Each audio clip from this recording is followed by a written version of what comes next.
Oi, gente. Bolsonaro usou Michele Bolsonaro. Bolsonaro atacou o STF e repetiu ameaças golpistas que já tinha feito no passado. Só para lembrar, no passado ele disse coisas como tem nesse vídeo, né? Que a situação pode ser ainda pior no Brasil em 2022 se não tiver o voto impresso. É um vídeo que ele diz exatamente isso. É só mostrar um trecho aqui para vocês. A imprensa vai falar sem prova e diz que a fraude existe. E ainda acrescentou que o que aconteceu nos Estados Unidos pode acontecer no Brasil. Se nós não tivermos o voto impresso em 22, uma maneira de auditar o voto, nós vamos ter problema pior do que os Estados Unidos. Problema pior do que os Estados Unidos. Ele ainda disse que teve fraude nos Estados Unidos, o que é absolutamente mentiroso, né? Não tem nenhuma prova de fraude na eleição americana.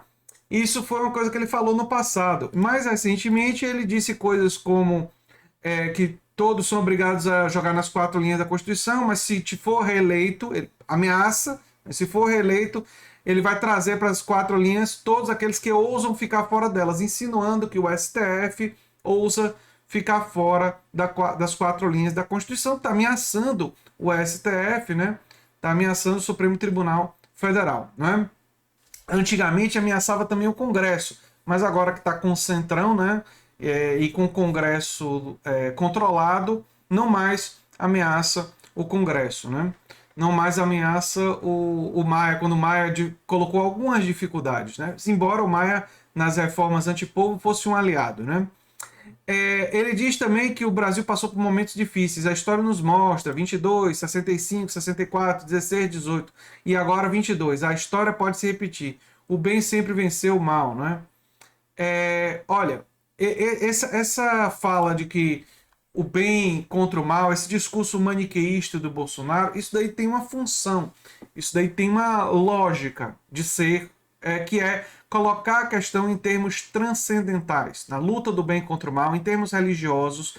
Isso daqui é uma estratégia, é uma coisa que ele provavelmente foi até orientado a fazer dessa forma, né? Mas ele tem feito já há algum tempo.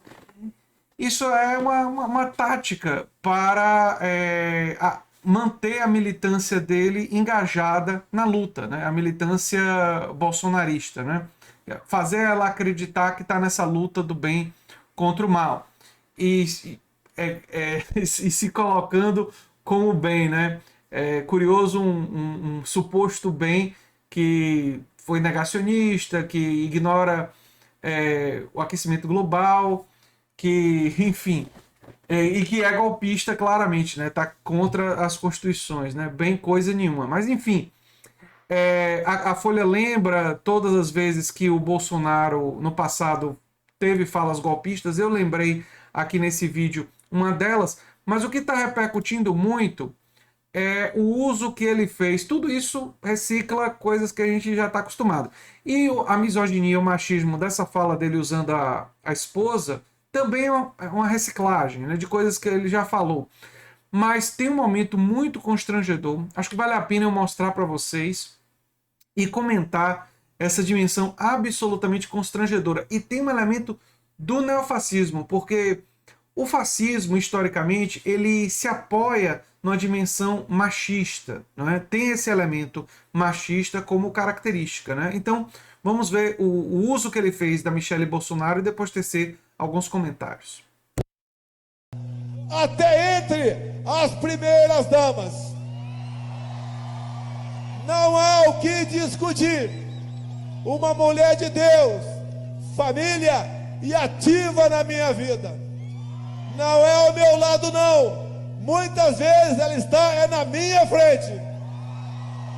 E eu tenho falado para os homens solteiros, para os solteiros que estão cansados de serem felizes. Procure uma mulher, uma princesa, se casem com ela, para serem mais felizes ainda.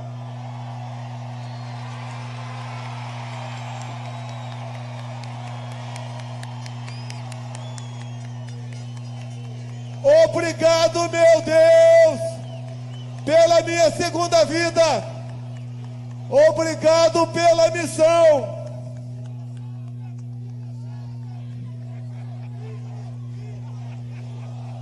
Imbrochável, imbrochável, imbrochável. É muito constrangedor, né, gente? É muito constrangedor. O presidente da República puxar um coro desse. Mas tem sido o constrangimento permanente, né? Eu queria destacar para vocês o uso dele de achar uma princesa. Esse uso da palavra princesa para se referir às mulheres é muito comum em ambientes machistas, né? É quase que um gatilho para mim, porque eu já ouvi em campos de futebol, depois de jogar bola, né? Homens claramente machistas usarem esse tipo de expressão para se referirem às mulheres. Porque a visão que eles têm de princesa é aquela visão de uma mulher submissa. Aliás, a Heloísa Bolsonaro falou um pouco sobre isso recentemente, querendo ressignificar a palavra submissa, mas no fundo, expressando uma ideologia de submissão da mulher perante o homem, né? Enfim, o machismo é uma das características, esse machismo, essa masculinidade tóxica, é uma das características do neofascismo e ficou absolutamente evidente nesse discurso de hoje, não é? As ameaças ao STF, o golpismo, lembrar de 1964, como ele fez no Café da Manhã, também tem esse elemento, né? Eu vou analisar isso em mais profundidade, uma live no DCM que eu vou participar hoje às 5h50, né? Eu estarei lá no DCM com o Pedro Zambarda, né? E nós vamos falar sobre tudo o que aconteceu no 7 de setembro, a repercussão.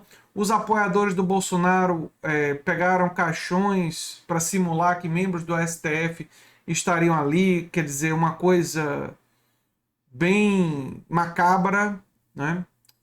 Que vocês podem já ver em algumas reportagens. A TV 247 tem uma reportagem sobre isso, né? Eu vou até colocar no comentário fixado nas fontes. Então nós estamos vendo no Brasil esse golpismo declarado. O que eu fico pensando é que isso deveria ter sido parado. O Bolsonaro, ele é um exemplo, e eu talvez faça um vídeo específico sobre isso, da condescendência das instituições brasileiras com pessoas que deveriam ter sido paradas no passado. O Bolsonaro deveria ter sido parado já no Exército, porque ele não deveria ter sido aposentado como capitão depois da tentativa de ataque que ele fez, né? Lá. Teve um inquérito, investigação, ele deveria ter sido punido ali, mas não foi. Teve condescendência com ele, né? Teve passar a mão por cima da cabeça, teve o jeitinho brasileiro, pior dos elementos da nossa cultura. Quando ele foi acusado de crime pelo que ele falou na hebraica, né?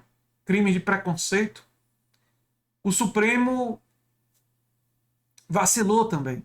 Quando ele falou elogiando o Ustra,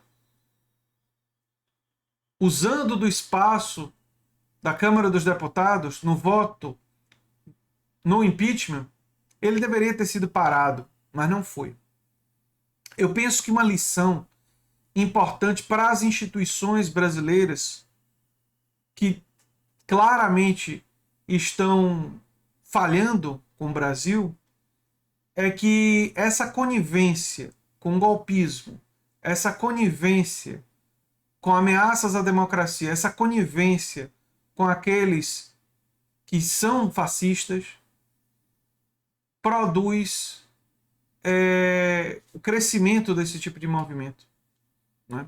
Você não pode... Se ele tivesse sido parado lá atrás, em vez de ter sido aposentado como capitão, fosse processado pelo crime que cometeu, nada disso estaria acontecendo nos dias de hoje. Então tem uma lição aí para o futuro, né?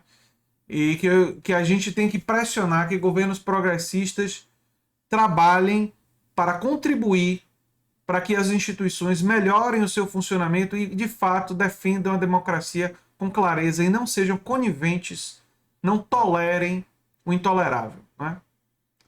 Enfim, é o que eu tinha a falar sobre esse assunto. Eu sou André Teixeira Jacobino, canal Nova Máquina do Tempo. Se você gosta do que a gente faz, se inscreve, dá um like, compartilha, quem sabe vira membro ou apoiador, quem sabe faz um dos nossos cursos. Um abração e até o próximo vídeo. Tchau, tchau.